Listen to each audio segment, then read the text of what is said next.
Bwana, ni usiku wa Siwa Kikala na somo yake, kwa maana kwamba anakwenda kupewa maneno ya mwisho kabla hajaelekea kwenye ndoa, na miongoni mwa marafiki, miongoni mwa waigizaji, miongoni mwa watu wa karibu wa Siwa ambao wamesema na wenyewe wacha wahudhurie wasikie kile ambacho Siwa anakwenda kuambiwa na mama yetu, dada yetu, mrembo wetu hapa tunamfahamu kama Flora Mvungi, mmoja kati ya watu wa karibu kabisa wa Siwa Kikala. Flora, uko vizuri? Niko vizuri. Mama naenda? Safi kabisa. Ulikuwa unaisubiria kwa hamu kiasi gani siku ya leo? Nimeisubiria vizuri kwa sababu tumefanya maandalizi muda mrefu, na kama unavyoona mambo yako lele. Kwa namna yote kuna vitu ambavyo havipo sawa, labda alialikwa hajaja, kamati fulani haijaja, na mimi unafahamu vingi, wewe ni mmoja kati ya watu wa karibu sana wa biharusi. Hapana, mimi naona mpaka sasa hivi so far vitu vyote vinaenda sawa, na unajua shughuli za mjini watu hawaji mapema, wanachelewa, shughuli za mjini zinachelewa kuanza. Kwa amshua kwamba wengine bado wako njiani wanakuja, wengine wako kwenye makeup na kadhalika. Kama ungepewa nafasi ya kuwa kama somo, unahisi maneno gani unaweza kumwambia Siwa usiku huu akatulie kwenye ndoa yake? Unajua sasa siwezi nikamshauri kwa sababu kila mtu ana ndoa yake, yani ndoa hazifanani. Kila mtu ana zimwi lake, kila mtu anajua jinsi ya kupunga zimwi lake. Kwa hiyo mimi ninachoweza kumwambia ni kwamba amjue mume wake mtarajiwa ni mtu wa aina gani, ili aweze kuishi naye vizuri, kwa sababu nikimwambia mume wako labda mfulie kila siku, labda kuna wanaume mwingine hapendi kufuliwa, nikimwambia mpikia labda chapati, labda hapendi chapati, anapenda wali. Kwa hiyo kila mtu ana ndoa yake, kila mtu ana mtu wake, kwa hiyo amjue mtu wake, ajue jinsi ya kuishi naye. Basi unamfahamu kwa vingi sana Siwa Kikala ama Amina Vikoba, natamani nifahamu, nisikie walau abadilike hiki, walau ndoa hii iwe ya mwisho. Hiyo swala la ndoa hii kwa mwisho nishamwambia. Kiukweli kabisa hizi ekaeka basi imetosha. Yani hii iwe ya mwisho. Yani kivyo vyote vile. Hii ndo ndoa iwe ya mwisho. Habari za kuja mimi sijui hivi, mimi avumilie. Siku ya mahali uliongea hiyo kauli kwa hisia sana, ulimwambia. Yani nilimwambia kwa hisia kwa sababu nimemaanisha kwamba hii iwe ya mwisho. Jamani, tunakuwa alafu vile watoto wanakuwa wanaona kila siku baba mpya sio sawa. Kwa hiyo Mungu awajalie ndoa yao iwe salama na hii iwe ya mwisho. Inshallah wazikane. Amina. Uliposikia kwamba Siwa anataka olewe kwa mara nyingine, kama sio ya 4 ya 5 au ya 6, dola lihesabu siku zile, wewe ulijisikiaje? Mkubwa mwenzangu sasa anakwenda kupata ndoa, ulijisikiaje sasa? Nilifurahi. Mimi na furaha kwa kweli, namfurahia sana kwa hiki anachokifanya, kwa sababu kuliko kuwa na watu tofauti bila kuidhinisha kwenye dini pia ni mbaya. Yes, kwa hiyo nilifurahi sana, lakini pia nimeongea naye sana. Yaani katika watu ambao naongea naye kila siku, hata leo saluni nimeongea tena kwamba hii ya mwisho, hatufanyi tena shughuli ya aina hii, tutafanya labda kwa watoto wetu. Sio kwa sisi. Safari wa mamba wakengi wakosi, wengine wanafurahi, wengine wanachukia. Wanasema mume kama ni mtoto, Siwa ni mtu mzima. Inakuumiza kiasi gani kuambiwa shemeji yako eti ni mtoto kwa rafiki yako? Mimi nimezisikia hizo tetesi. Lakini unajua watu wawili wenyewe wanapokutana mpaka wanafikia hatua ya kuoana, ina maana kuna vitu wameelewana na wanahisi wanaweza kaishi pamoja. Alafu kingine mimi Abdul ama Rango bila namfahamu muda mrefu sana. Nimeshafanya naye kazi nyingi. Yes, tumehasa sana kwenye sanaa. Kwa hiyo namjua vizuri, ni kijana ambaye anajielewa, na mshua kama watakaa vizuri watafika mbali. Kwa hiyo inaumizi sana kwa sababu namjua mtu ambaye wanamsema yukoje karakta yake. Yes.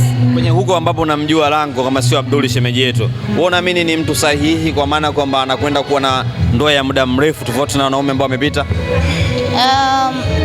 Naamini hivyo kwa sababu ni mwanaume ambaye tumefanya naye kazi muda mrefu, lakini sijai kuona mikiki yake labda mwanamke huyu. Kwa kweli ni kijana mtulivu, ana mambo yake ya ujana na nini, lakini mambo ya uhuni sijawahi kumshuhudia kwa kweli. Kwa hiyo amshua watakaa, wataelewana. Comments ni nyingi, wapo ambao wanasema kwamba Siwa sasa hivi kapata kijana mdogo ambaye hana pesa kama yeye, hana umaarufu kama yeye, bila shaka atakuwa na mudu hata sometimes wa kumpiga ili mradi tu ndio apate kumudu. ndoa ipate kwenda. Umewahi kusikia hii? Sasa si wana hela, tuanzie hapo kwanza. Si wana hela anazitafuta kama watu wengine wanavyozitafuta. Kwa hiyo mshua hata yule kijana, kwa sababu ni mpambanaji, anafanya kazi kwa hiyo wakiunganisha A na B watafika C. Yes.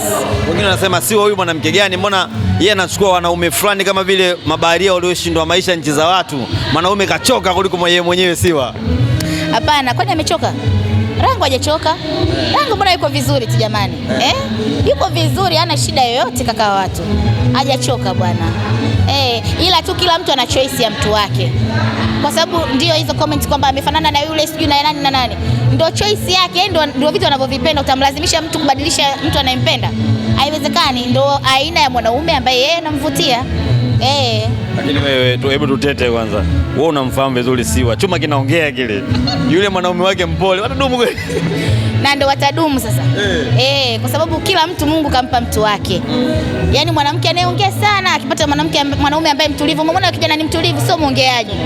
Kwa hiyo watasikizana, wataenda. Kwa sababu yule mwanaume naye angekuwa ni muongeaji, hapo ingekuwa shida, moto ungewaka. Lakini kijana ni mtulivu, sio mtu wa papara. Yuko vizuri kwa kweli shemeji yangu. Maneno gani unahisi ni faraja sana kumwambia shemeji yako akibahatika kuiona hii video? Shemeji yangu, najua unajua kwamba nakupenda sana na nimekupokea kwa mikono yote. Naomba usiniangushe shemeji yangu. Huyu ndugu yangu namjua mwenyewe. Tulizana, vumilianeni, malizeni uzee wenu pamoja. Yes. Wewe Siwa ulimuona siku ya mahali ile? Nilimuona. Mkwe pambe. Kama dada yake Siwa, kumbe mkwe. Yaani mkwe kama ndugu yetu. Changamka sana. Anasema mimi Siwa nimempenda. Mwanangu kaniambia Swisi. Akasema mama huyu. Yule ni mama yetu mkubwa. Alafu vile ile familia kwa kweli wamempokea Siwa kwa mikono miwili. Yaani watu wanavyoongea ni tofauti na familia ilivyomchukulia. Wanampenda sana. Yaani wamempokea kweli kweli. Mapemba wale. Yaani wamempokea. So maki unajua familia ambayo ina kijibaro unaiona kabisa hivi kama, lakini wale hapana.